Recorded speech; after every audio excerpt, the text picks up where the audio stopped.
How surprised were you when you heard he was going to play in this tournament? I was dumbfounded. I got chill bumps. I said, this is a flat-out miracle that only one man could pull off, and it's that man. I remind everyone, as Alex just said, it was just last February 23rd that Tiger Woods, at the wheel of a vehicle going downhill that reached 85 miles an hour, either fell asleep or lost consciousness, crashed through a median out here in the Los Angeles area, rolled his vehicle down basically a cliff, obviously totaled it, nearly killed himself, and could have killed somebody else because he went right across oncoming traffic. Right. And in the process of this, he fractured his tibia and his fibula and his ankle and his foot so badly that they considered, according to Tiger, amputation of his right leg. He wound up with a rod in the tibia and all sorts of screws and pins all the way down the rest of his leg into his foot to hold it all together. Yep. I also remind you, at that moment, he was coming off his 5th back surgery. Right. He's had spinal fusion, and if you know back surgeries, if you go that far, you got big problems. Yeah. And you usually never, ever come back even from that, Right. especially in a sport that requires torquing around the spine. Yeah, it's kind of hard to play with a bad back. I'd say. And to hit it as far as he used to hit it. Right. That, and I've said to you on this show before that Tiger Woods has suffered more injuries than most NFL players suffer in their career. Absolutely. Because I remind everyone, he had a ruptured ACL, no fun. He had a ruptured Achilles tendon, even less fun. The ACL was on the U.S. Open, right? Isn't that when he... Well, it was just after that. But that was from running with, like, military boots But what did he... on. Remember he beat Rocco Mediate? He had something going on. That was a stress fracture in his right... it would be the tibia. Yes, he had a stress fracture in his tibia and beat Rocco in a playoff. Right. Where he's limping around for the whole tournament. Yes. Okay. We already, okay, well, that's enough. He's had surgical procedures on his elbow and his neck. What? It's impossible. And yet, when he suffered this near-fatal crash, I don't know how he walked away from it because it's a miracle he's walking, period. Right. He was in a wheelchair for at least 3 months. We say he was bedridden for 3 months, yeah. And now you're telling me, as I told you, that this all-time golfer warrior, he's the greatest warrior ever played the game of golf, which isn't exactly a warrior's game, right? He's come all the way back in less than a year to play in an event. Let me tell you, even though he calls it a hit and giggle kind of a tournament, it's for major champions who get to play with a family member. He has chosen his now 12-year-old son, Charlie. Right. You want to talk about a golf swing? He's got a better swing than his father ever had, to my eye. Right. But the point is, it's on television. Right. It will now have the build-up that major championships have, such as the PGA, which is considered the 4th major.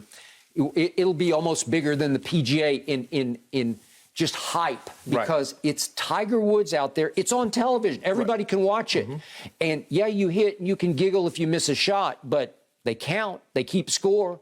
He and Charlie finished 7th last year, and knowing this guy, they'll win it this year somehow.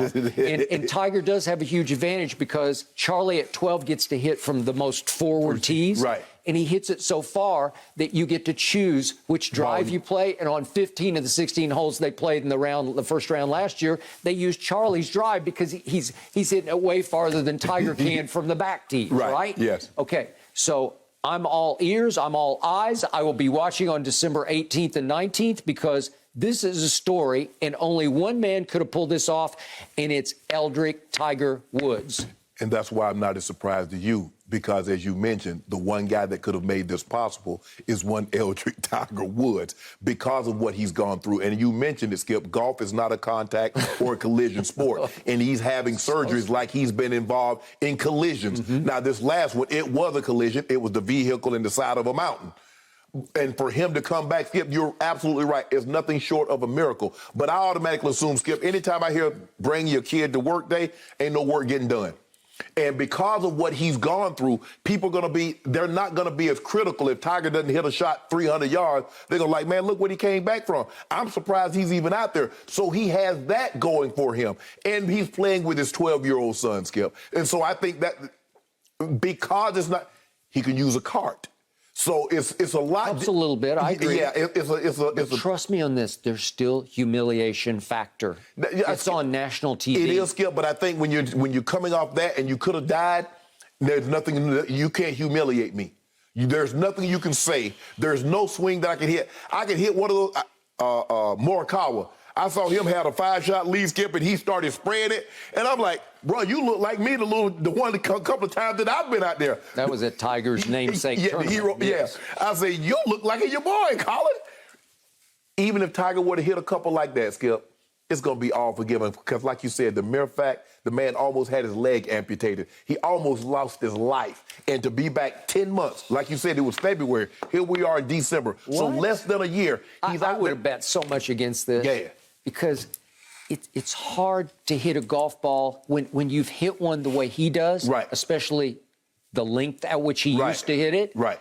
Well, now they'll be measuring his drive. They'll be saying on national TV, well, Tiger only hit that 204 yards. Oh, okay. Yeah. But will he giggle? Yeah. Okay, because he's still alive and he's still afloat and he's still out there. Hey, Skip, you remember he said it last week. He showed himself he was hitting balls 2.5 weeks ago, Skip, and he says it's very humbling to hit a ball and see it fall out the sky a lot shorter than what it used to. Yep. And, I mean, and you got think about that's what anybody. Skip, that's what any professional athlete. You also got to trust me on this. He's hitting the ball well enough that he's pretty sure he's not going to be embarrassed. Exactly. Because if he were just a joke of himself, he wouldn't do this. He's got hitting too much 150. pride. No, he's not. Trust me, he's still getting it out there 250 plus. Yeah. Just where he won't embarrass himself with length. Will he hit a bad shot in the water on the par 3? He probably might. But he is out there for his son. He named him after the great African-American golfer Charlie Sifford. And this kid looks like he's going to be something. And so I think Tiger's going to try to just get lost in the pride of watching his son up close and personal. Yeah, Skip, but it's hard. It's kind of like Bronny. I mean, look who your dad is, and look who Charlie Woods, look who your dad is. How do you compete with that? Because everybody, your dad would have put that thing 5 feet from the pin. Your dad would have done it. Charlie did not look afraid. No. Oh, boy, he was good last year. He's young enough to know what he doesn't know. That is true. So blissful ignorance. Exactly. Yep. But I'm happy to see Tiger out there. Skip, and it's a difference. People like, well, Ben Hogan, Mr. Hogan came back, but he was almost 10 years younger than Tiger. He was. And he hadn't had the injuries that Tiger had before he had this. Yep. I once did a story with Mr. Hogan talking about those 36 holes that he played on the Sunday at Marion with near crippled legs because they didn't get a card, obviously. No.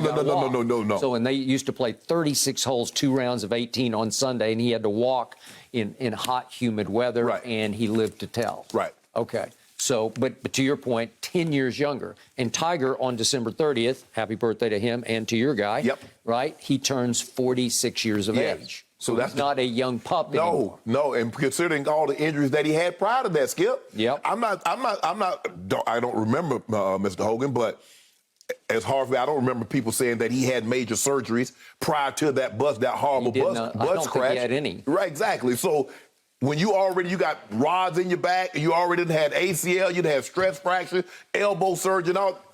I mean, is this body not a medical marvel? Yeah, they might need I don't know how they got him pieced together. Hey, Dr. Elatrage has done some major miracle work here, right? Yes. Whew. But so I'm happy to see him out there. I know he's going to have a good time. I think just the mere fact, Skip, that he's going to be out there on the golf course. Because I guarantee you there are many days that he laid in that bed or he was sitting in that wheelchair. He's like, I don't know if I'm ever going to be able to get out here. Correct. Does this bode well for Augusta National in April? It does. It does. It does. I'm not going to bet against him taking a run at it. He says now he's just going to have to pick and choose the occasional tournament. I think he picking. I think he's going to choose that one. He would. That's what I think. Yep. I think everything is probably going to be around the majors or maybe the Arnold Palmer or the Jacks tournament up and skip the Memorial. I think everything is going to kind of be around those tournaments. I think he said 5 or 6, where you got 4 majors, you got the Arnold Palmer, you got the Jack tournament, the Memorial. Yep. I'm thinking that's probably going to be it, Skip. God bless you, man. Yeah. Whew. Thank you for watching. You can subscribe here to get the latest from the show, and be sure to check out more of the best clips from Undisputed, or go watch a few other segments from our other shows on FS1.